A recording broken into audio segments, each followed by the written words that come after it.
Today I'm just going to do a quick tutorial on how to take your time in seconds and turn it into minutes, seconds, milliseconds, or whatever you want in a nicely formatted string.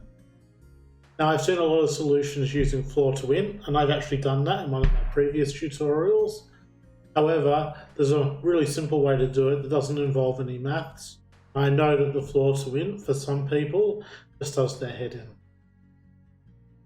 All I'm going to do is add a text mesh pro text. You need to import your essentials. I'm going to turn the camera to solid color. I'll make it black. I'll go to this canvas and I'm going to set it to camera and drop the main camera in. And finally I'm going to grab my text. I'm just going to put that nicely in the center of the screen, nice and big. Next, I'm going to create a folder for my scripts. I'm just going to create a script called display time.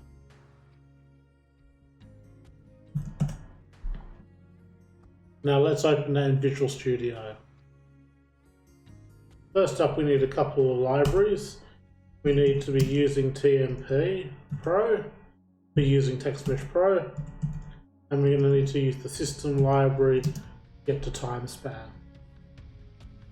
Now I'm going to delete the start function because we don't need this. And first of all, I'm just going to make a reference to the text that we made in Unity. I'm going to create a timer. Now in our update function, I'm just going to update our timer. And now I'm going to make a function to display the time. Now in here, what we're going to do is we're going to take our timer, which is a float, and we're going to put it into a time span. So time span, time equals time span dot from second. Now if your timer is in minutes or something like that, you would obviously want to put from minutes or something like that there. But from seconds is going to be your standard way to do this. Now that you have it in a time span, you can simply output it straight into the minutes, seconds format.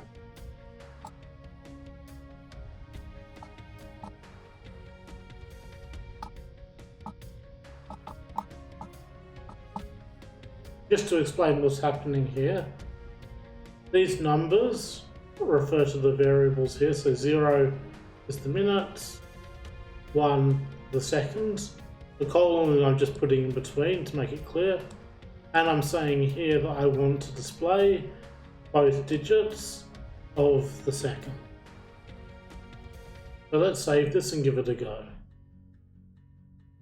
So drag display time onto my canvas, drop the text in, and press play to see it go.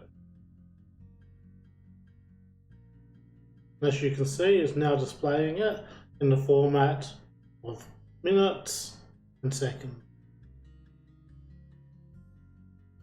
Now say you wanted to have another 0 in front because you wanted to do a sort of additional time. I'll show you how to do that. So go back to your script and just add this 0, save that, and then that will give you your leading 0. You can also do here things like time, milliseconds for example, you wanted to get to milliseconds. This is a really easy way to access and lay out your time without needing any maths. But let's just test this.